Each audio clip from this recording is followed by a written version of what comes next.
أعمالنا من يهده الله فلا مضل له ومن يضلل فلا هادي له وأشهد أن لا إله إلا الله وأشهد أن محمدا عبده ورسوله أما بعد يا أيها الذين آمنوا اتقوا الله حق تقاته ولا تموتن إلا وأنتم مسلمون يا أيها الذين آمنوا اتقوا الله وقولوا قولا سديدا يصلح لكم أعمالكم ويغفر لكم ذنوبكم ومن يطع الله ورسوله فقد فاز فوزا عظيما إن أصدق الحديث كتاب الله وأحسن الهدي هدي محمد وشر الأمور محدثاتها وكل محدثة بدعة وكل بدعة ضلالة وكل ضلالة في النار. அகில உலகத்தையும் படைத்தாள் என்ற எல்லாம் உள்ள அந்த ஏக இறைவனை போற்றி புகழ்ந்தவனாகவும் அல்லாஹ்வுடைய மார்க்கத்தை தெரிந்து கொள்ள வேண்டி இங்கு குழுவிருக்கக்கூடிய நம் அனைவர் மீதும் அந்த ஏக இறைவனுடைய சாந்தியும் சமாதானமும் மற்ற பெருங்கருணையும் என்றென்றும் நின்று ஓட்டமாக என்ற பிரார்த்தனையோடு எனது உரையை ஆரம்பம் செய்கிறேன். ஒரு சின்ன அறிவிப்பு. நிர்வாகத்திலிருந்து போட்டோ எடுக்கிறதுக்கு ஆட்களை போட்டுருக்காங்க. அதனால ஆளுக்கு என்ன செய்யக்கூடாது, மக்களை போட்டோ எடுக்கிறத தவிர்த்துக்கங்க. அல்லாஹ்வுடைய மிகப்பெரிய கருணையினால் புனித மிகுந்த ரமலான் மாதத்தை முழுமையாக அடைவதற்கு பாக்கியத்தை தந்த அல்லாஹ்வுக்கு எல்லா புகழும் என்று அல்லாஹ்வை புகழ்ந்தவனாக எனது உரையை ஆரம்பம் செய்கிறேன். அன்பிற்குரிய பெரியோர்களே, தாய்மார்களே, சகோதர சகோதரிகளே, புனித மிகுந்த ரமலான் மாதத்தை அடைந்து அதிலே அதிகமான அல்லாஹ்வுடைய வழிகாட்டுதல் அடிப்படையில், அல்லாஹ்வுடைய தூதர் வழிகாட்டிய அடிப்படையில் அதிகமான நன்மையான காரியங்களை செய்தவர்களாக இந்த பெருநாள் தினத்தை நாம் அடைந்திருக்கிறோம். இந்த பெருநாள் தினத்துல நாம் கவனிக்க வேண்டிய மிக முக்கியமான சில செய்திகள் இருக்கிறது. இந்த வாரத்துல கடந்த ரமலான் மாதத்தில் நாம் எவ்வாறு நம்முடைய நன்மையான காரியங்களை நாம் அமைத்துக் கொண்டிருக்கிறோம் கொஞ்சம் சிந்திச்சு பாருங்க. நம்முடைய 5 நேர தொழுகைகளை நாம் எடுத்துக்கிட்டோம்னா ஜமாத்தோடு கூடிய தொழுகையாக அதை அமைந்திருக்கிறத நம்ம பார்க்கிறோம். சுண்ணத்தான தொழுகைகளை கூட நாம் விடாத அளவுக்கு நாம் அதை கடைபிடிக்கக்கூடியவர்களாக இருந்திருக்கிறோம். ஃபஜ்ருடைய முன் சுண்ணத்தை விட்டவர்களை நம்ம எடுத்துக்கிறோம். அத்துணை மக்களும் அதை சரியாக பின்பற்றக்கூடியவர்களாக இருந்திருக்கிறோம். அப்போ உபரியான ஆகியவர்களாக இருக்கட்டும், தான தர்மங்களாக இருக்கட்டும், அல்லாஹ்வை நினைவு கூறக்கூடிய திக்ர்களாக இருக்கட்டும், அத்துணை விஷயங்களிலும் இறையச்சலாக இருக்கட்டும், அத்துணை விஷயங்களிலும் அல்லாஹ்வுடைய திருப்பொருத்தத்தை நாடி அதிகப்படியும் நன்மைகளை நாம் செய்யக்கூடியவர்களாக கடந்த ரமலான் மாதத்திலே நாம் இருக்கோம். நம்ம என்ன முடிவு கொண்டிருக்கிறோம்னா, மார்க்க நமக்கு முன்னிறுத்தக்கூடிய மிக முக்கியமான அடிப்படையை நாம் மறந்து விடக்கூடாது. உதாரணத்துக்கு ஒரு சின்ன செய்தி. ரமலான் மாதத்துல ரமலான் நோற்றிருந்த நேரத்துல யாரும் பாவமான காரியத்துல ஈடுபட்டிருக்கிறத நம்ம பெரும்பாலும் பார்க்கல. உதாரணத்துக்கு சிகரெட் குடிக்கக்கூடிய பழக்கம் இருக்கக்கூடியவர்கள் இருக்கிறாங்க. ரமலான் மாதத்துல நோற்றிருக்கிற போது சிகரெட் பிடிக்கல. நோன்பு திறந்ததற்கு பிறகு சிகரெட் பிடிக்கக்கூடிய மக்களை நம்ம பார்க்கிறோம். எந்த அளவுக்கு அறியாம பாருங்களேன். அல்லாஹ் ரப்பல் ஆலமீன் இந்த ரமலான் மாதத்திலே நமக்கு நோன்பை அல்லாஹ் நிறைவேற்றியிருக்கிறானே, அது எதுக்கெல்லாம் நிறைவேற்றியிருக்கிறான்? அல்லாஹ்வை பயந்து தன்னுடைய வாழ்க்கையை நாம் அமைத்துக் கொள்ள வேண்டும் என்பதற்கு. ஆனா ரமலான் மாதத்தில் கூட நோன்பு திறந்ததற்கு பிறகு பாவமான ஒரு காரியத்தை நாம் செய்வதற்கு முன்வரமாட்டா, அப்ப அல்லாஹ் பார்த்து கொண்டிருக்கிறான் என்ற உணர்வு நம்மிடத்தில் ஈடுபடவே இல்லை பாருங்க. அது ரொம்பவும் கவலைக்குரிய இடம். அல்லாஹ் என்னை பார்த்து கொண்டிருக்கிறான் என்ற உணர்வை பெறுவதற்கு தான் இந்த நோன்பு. அதற்கு தான் இந்த ரமலான் மாதத்திலே அல்லாஹ் நமக்கு நோன்பை கடமையாக்கி இருக்கிறான். அப்படி இருக்கின்ற போது அந்த உணர்வை நாம் இழந்து விட்டால் அந்த ஒட்டுமொத்த ரமலான் மாதத்தினுடைய நோன்பினால் நமக்கு கிடைத்த பலன் என்ன? எதற்கு சரியாக வருகிறோம்னா, ரமலான் மாதத்தில்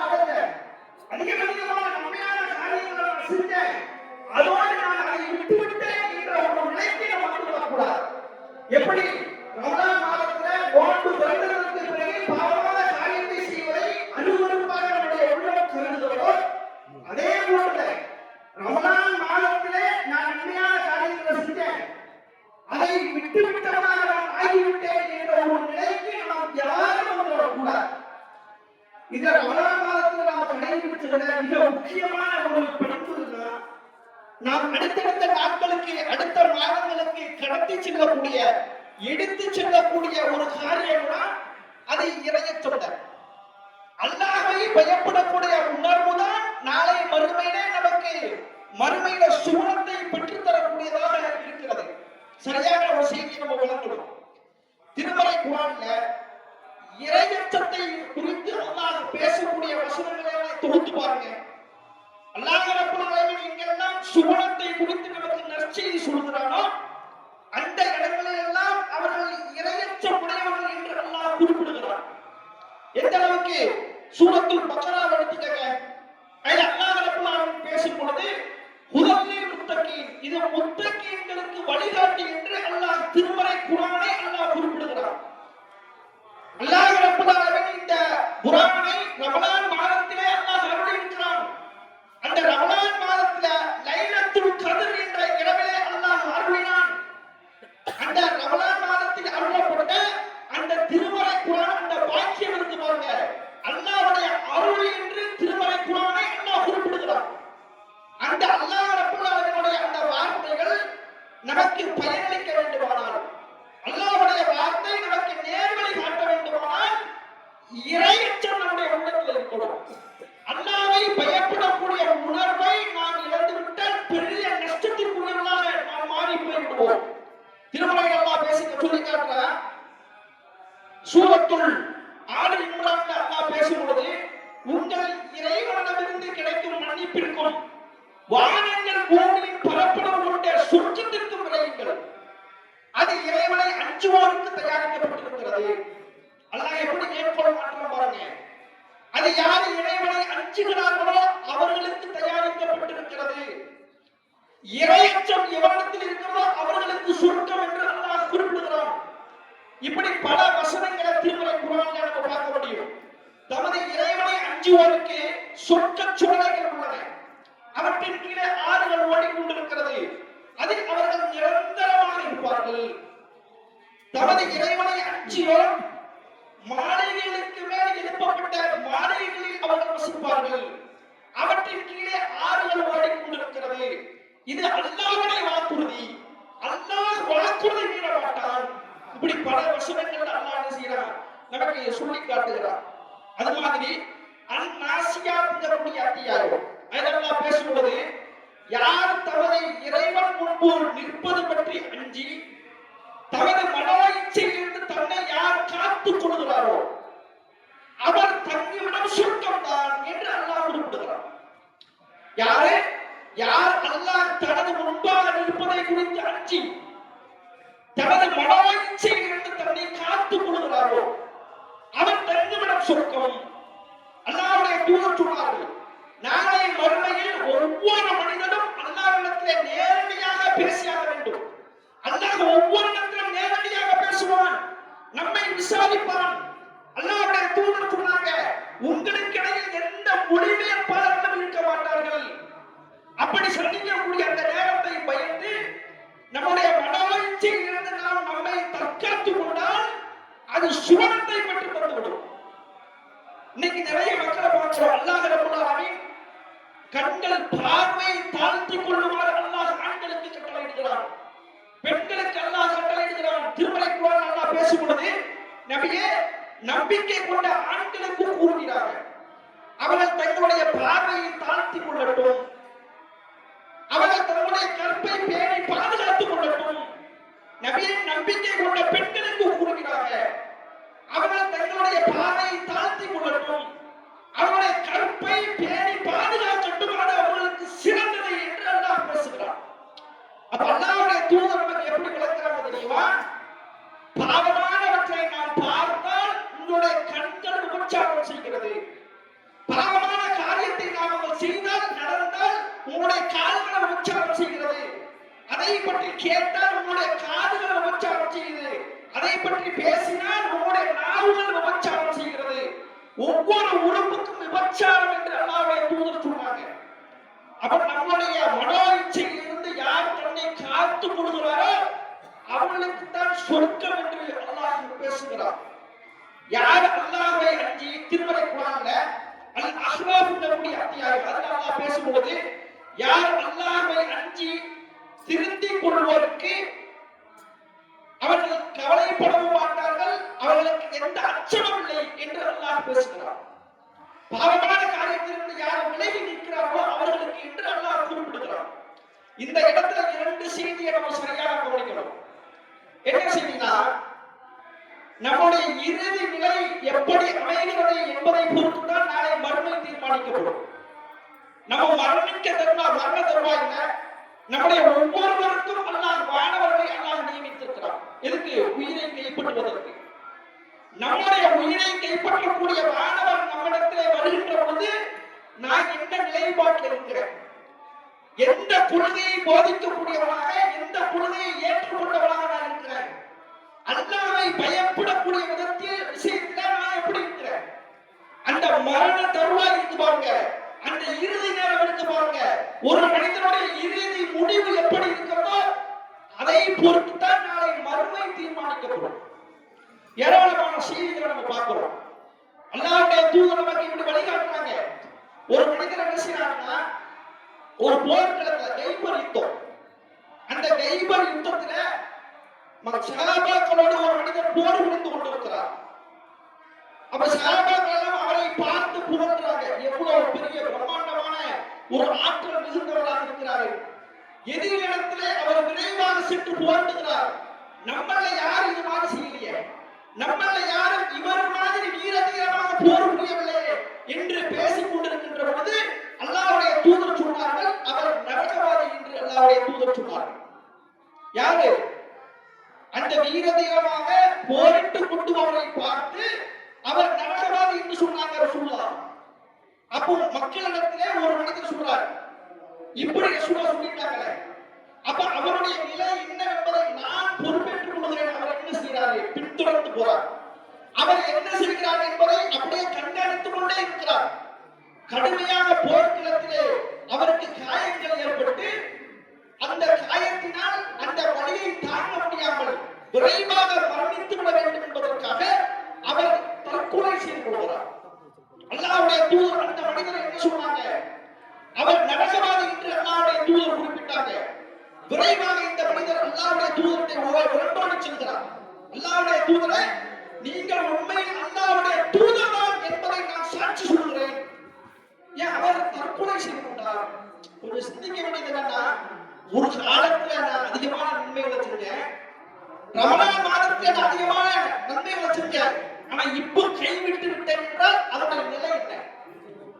நம்முடைய இறுதி நிலை எதுவாக இருக்கிறது என்பதை பொறுத்துத்தான் நாளை வறுமை தீர்மானிக்கப்படுமானால் நம்ம எப்படி இதில் எடுத்துக்கொள்வது? அப்ப ரமலான் மாதத்துல இறைச்சத்தோடு நான் வாழ்ந்தேன், ஒரு காலத்துல நான் இருந்தேன், அது பயனிக்கா. ஒரு காலத்துல நான் தௌஹீத் வாக்கியா இருந்தேன், ஒரு காலத்துல நான் நல்ல மக்களாக இருந்தேன், நான் அதிகமான அமல்களை செய்யக்கூடியவனாக இருந்தேன், எந்த பயனும் இல்லை. நம்முடைய மரண தருவாயில் நம்முடைய நிலை எப்படி இருக்கிறது, நம்முடைய இறைச்சம் எப்படி இருக்கிறது, அதுதான் நாளை மறுமையை தீர்மானிக்கும் என்பதை நாம் மறந்துவிடக்கூடாது. இன்னொரு முக்கியமான அடிப்படை, இன்னொரு செய்தி என்னன்னா, எவ்வளவு நன்மையான காரியங்களை நம்ம செய்யறோம்ல, அத்துணை எதற்காக செய்யறோம்? அல்லாஹ் அதற்கு கூலி வழங்க வேண்டும் என்று நாம் எதிர்பார்க்கிறோம். அப்படித்தானே? அல்லாஹ் அதுக்கு கூலி கொடுக்கணும். இரவு ஃபுல்லா நான் என்று வணங்குறேன், எதுக்கு? அல்லாஹ் எனக்கு அதற்கு நன்மையை தர வேண்டும் என்று நான் எதிர்பார்க்கிறேன். நான் வாழ்வு வச்சேன், பகலெல்லாம் பட்டினி இருந்தேன், நான் வாழ்வு வைத்திருந்தேன், அதற்கு அல்லாஹ்விடத்திலே நான் நன்மையை எதிர்பார்க்கிறேன். அல்லாஹ் கூலி கொடுக்கணும்ல, அல்லாஹ் அதற்கு கூலி கொடுக்க மறுத்து விட்டால் நிலை என்ன? திருமறை குர்ஆன்ல அல்லாஹ் ரப்பல் ஆலமீன் பேசும்போது இப்ராஹிம் அலைஹிஸ்ஸலாம் அவர்களும் அல்லாஹ்வுடைய இல்லமான காபத்துல்லாவை புனர் நிர்மாணம் செய்ததற்கு பிறகு அல்லாஹ்விடத்திலே பிரார்த்தனை செய்தாங்க. என்ன பிரார்த்தனை செஞ்சாங்க தெரியுமா? யா அல்லாஹ், நாங்கள் செய்த இந்த பணியை நீ ஏற்றுக்கொள் என்று அல்லாஹ்விடத்திலே பிரார்த்தனை செய்தார்கள். அப்ப நாம் செய்யக்கூடிய எந்த அமலாக இருந்தாலும் சரி, அது அல்லாஹ்விடத்திலே ஏற்றுக்கொள்ளப்பட வேண்டும். அப்படித்தானே? நம்முடைய உள்ளத்தில் இறைச்சம் இல்லை என்றால், அல்லாஹ்வை பயப்படக்கூடிய உணர்வை நாம் இழந்து விட்டால், நம்ம செய்யக்கூடிய எந்த அமலுக்கும் அல்லாஹ்விடத்திலே செய்தியினுடைய மிக முக்கியமான அடிப்படை. அல்லாஹ்வுடைய தூதர் சொல்றாங்க, இந்த செய்தியை சரியாக நம்முடைய உள்ளத்திலே ஆழமாக பதிய வைத்துக் கொள்ளணும். இதுதான் நம்முடைய உள்ளத்தை சரியாக ஒரு நிலைப்பாட்டில் நிறுத்த செய்யும். பல பேருடைய வாழ்க்கையை புரட்டி போட்ட சம்பவம் அந்த சம்பவம். அல்லாஹ்வுடைய தூதர் சொன்னார்கள், சௌஃபான் ரலியல்லாஹு அன்ஹு அறிவிக்கக்கூடிய செய்தி, நாளை மறுமையிலே திகாமா மலை அளவிற்கு நன்மைகளை கொண்ட மக்கள் என்னுடைய சமுதாயத்தில் வருவார்கள். யாரு? ரசூலுல்லாஹ் எப்படி சொல்றாங்க? என்னுடைய சமுதாயத்துல திகாமா மலை அளவிற்கு நன்மைகளை கொண்ட மக்கள் வருவார்கள். திகாமா மலை என்ன தெரியுதா? உஹது மலை இருக்குல்ல, மதீனாவுல பார்த்திருக்கிற உஹது மலை, அதனுடைய உயரம், அதனுடைய தூரம் எவ்வளவு தெரியுமா? 4 கிலோமீட்டர்.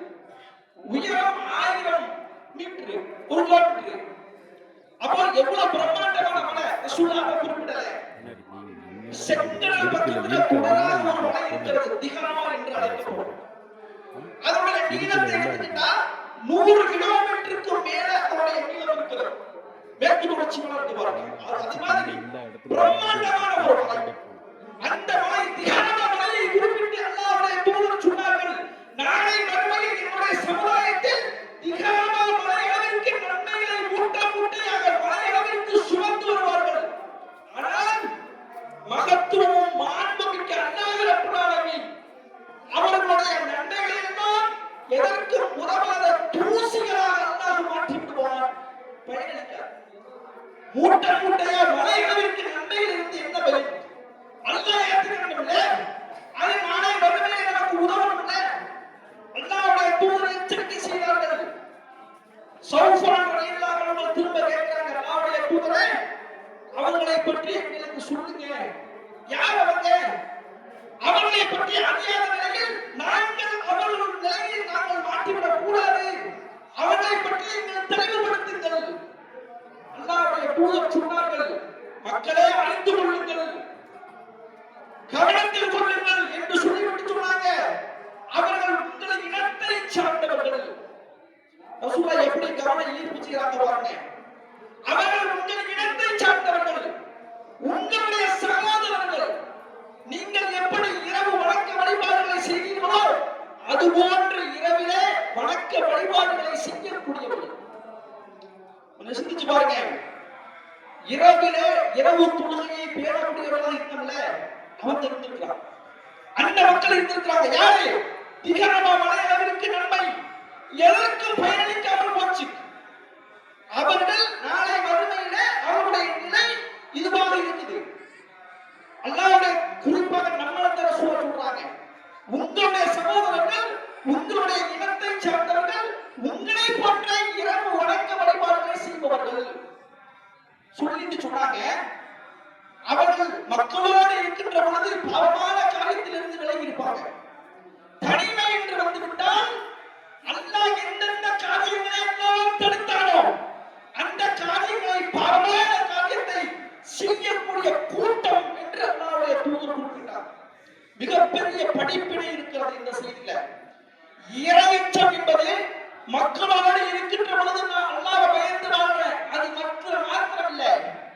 தனிமையில் இருக்கின்ற பொழுதும் அல்லாஹ்வை பயப்பட்டேன். தனிமை என்று வந்தாலும் என்னுடைய இறைவன் என்னை கண்காணித்துக் கொண்டிருக்கிறான் என்ற உணர்வை நான் இழக்கல. அதுதான் இறையச்சம்.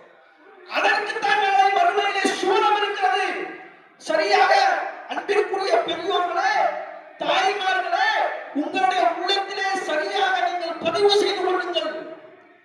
நம்ம செய்யக்கூடிய அமல்கள் அல்லாஹ் ஏற்றுக்கொள்ளணும். அதை அல்லாஹ் ஏற்க மறுத்தால் நம்முடைய இருப்பிடம் நரகமாக மாறிவிடும். இந்த செய்தி சொல்லித்தரக்கூடிய பாடத்தை பாருங்க. தனிமையில் இருக்கின்ற பொழுது அல்லாஹ் இதையெல்லாம் தடுத்தானோ அந்த காரியத்தில் அவர்கள் ஈடுபடக்கூடிய மக்கள் அவர்களுடைய நன்மைகளைத்தான் அல்லாஹ் தூசிகளாக மாற்றி விடுவான். திகாமா மலையை ரசூலுல்லாஹ் குறிப்பிட்டு விட்டு சொல்லித்தந்தாங்க. கொஞ்சம் சிந்திச்சு பாருங்க.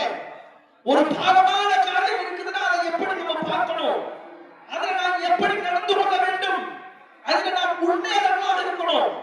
அல்லாஹ்வுடைய மார்க்கத்துல, இறையச்சத்துல நாம் உண்மையாளர்களாக இருந்தால் மாத்திரம்தான் சுவனத்தை நம்மால் பெற முடியும். ஒரு பாவமான காரியத்தை ரசூலுல்லாஹ் ஒரு மூமின் ஒரு இறை நம்பிக்கையாளருடைய பார்வை எப்படி இருக்கும், ஒரு பாவியுடைய பார்வை எப்படி இருக்கும் என்று ஒரு அளவுகோல் சொல்லி தந்தார். ஒரு இறை நம்பிக்கையாளர் ஒரு பாவமான காரியத்தை எப்படி பார்ப்பார் தெரியுமா? ஒரு மலை குன்றுக்கின் அடியில் ஒரு அமர்ந்திருப்பது போன்றும் அந்த மலை தன் தலையில் விழுந்து விடுமா என்று பயத்தில் ஒரு மனிதன் இருப்பதை போன்று ஒரு நம்பிக்கையாளர் ஒரு பாவத்தை பார்ப்பார். ஒரு பாவம் இருக்கு, இதனால நான் அழிஞ்சு விடுவோம், இந்த காரியத்தை செய்தால் ஒட்டுமொத்தமாக என்னுடைய வாழ்க்கை நாசமாக போய்விடுவோம் என்ற பயத்தில் அவர் இருப்பார். மலை குன்றின் அடிவாரத்தில் ஒருவர் அமர்ந்திருப்பது போன்றும் அந்த மலை குன்று ஏன் மேல விழுந்துருமோ என்ற பயத்தில் இருப்பதை போன்றும் அவர் பார்ப்பார் என்று அல்லாஹ்வுடைய தூதர் சொன்னார். ஒரு பாவி எப்படி பார்ப்பான் தெரியுமா? தனது மூக்கின் அருகாமையில் பறந்து செல்கிற ஈயை பார்ப்பது போன்று பார்ப்பான். அல்பமாக கருதுவோம். இது நாம் புரிந்து கொள்ள வேண்டிய அளவுகோல். அல்லாஹ்வுடைய தூதர் ரொம்ப அற்புதமாக நமக்கு சொல்லித் தந்தாங்க. இந்த ரமலான் மாதத்தை கடந்திருக்கக்கூடிய நாம் இந்த பெருநாள் தினத்திலே நமது உள்ளத்திலே ஆழமாக பதிய வைத்துக் கொள்ள வேண்டிய செய்தி, இறையச்சத்தை நாம் இழந்து விடக்கூடாது. அல்லாஹ் என்னை பார்த்துக் கொண்டிருக்கிறான், அல்லாஹ் என்னை கண்காணித்துக் கொண்டிருக்கிறான் என்ற உணர்வை ஒரு காலத்தில் நாம் இழந்து விடக்கூடாது. இறுதியாக அல்லாஹ்வுடைய தூதர் சொன்னாங்க, நம்ம ஆடையின்றி குளிப்பதற்கு ரசூலுல்லாஹ் தடுத்திருக்காங்க தெரியுமா? ஒரு ரூமுக்குள்ள குளிக்கிறோம், யாருமே இல்லை, நம்ம சோப்பு தேய்ச்சி குளிப்போம், அப்படிதானே? ஒரு ரூமுக்குள்ள நம்ம குளிக்கிறோம், யாருமே இல்லை, ஆனா நிர்வாணமாக குளிப்பதற்கு அல்லாஹ்வுடைய தூதர் தடை விதித்தார்கள். என்ன காரணம்? அல்லாஹ் உங்களை பார்த்துக் கொண்டிருக்கிறான், நீங்கள் வெட்கப்பட வேண்டாமான்னு கேட்டார். சிந்திச்சு பாருங்க, எந்த இடத்திலும் எந்த நேரத்திலும் அல்லாஹ் என்னை கண்காணித்துக் கொண்டிருக்கிறான் என்ற உணர்வை நாம் ஒரு காலம் இழந்து விடக்கூடாது. நம்ம நோன்பு வச்சோங்க, நம்ம தொழுவோம், எவ்வளவு நன்மையான காரியங்களை செய்தோம், அதுவெல்லாம் நமக்கு பயனளிக்காமல் போய்விட்டால் நம்மளுடைய நிலை என்ன? சரியாக முடிவெடுக்கணும். அல்லாஹ் என்னை பார்த்துக் கொண்டிருக்கிறான் என்ற உணர்வை நாம் இழந்து விட்டால் பெரிய நஷ்டத்திற்குரியவர்களாக மாறி போய்விடுவோம். இதை சரியாக நம்முடைய உள்ளத்தில் என்ன செய்யணும்? ஆழமாக பதிய வைத்துக் கொள்ள வேண்டும். அல்லாஹ்வுடைய மார்க்கத்தை சரியாக விளங்கி அதனுடைய தூய அடிப்படையில நம்முடைய உள்ளத்திலே ஏற்றிக் கொண்டு இறையச்சத்தோடு வாழ்ந்து இறையச்சத்தோடு வர்ணிக்கக்கூடிய பாக்கியத்தை எல்லா வல்ல அல்லாஹ் ரப்பல் ஆலமீன் நம் அனைவருக்கும் தருவானாக என்று பிரார்த்தித்து எனது உரையை நிறைவு செய்கிறேன். வாழ்க தருவானாக அல்ஹம்துலில்லாஹி ரப்பல் ஆலமீன். அஸ்ஸலாமு அலைக்கும் வரஹ்மத்துல்லாஹி வபரகாத்துஹு.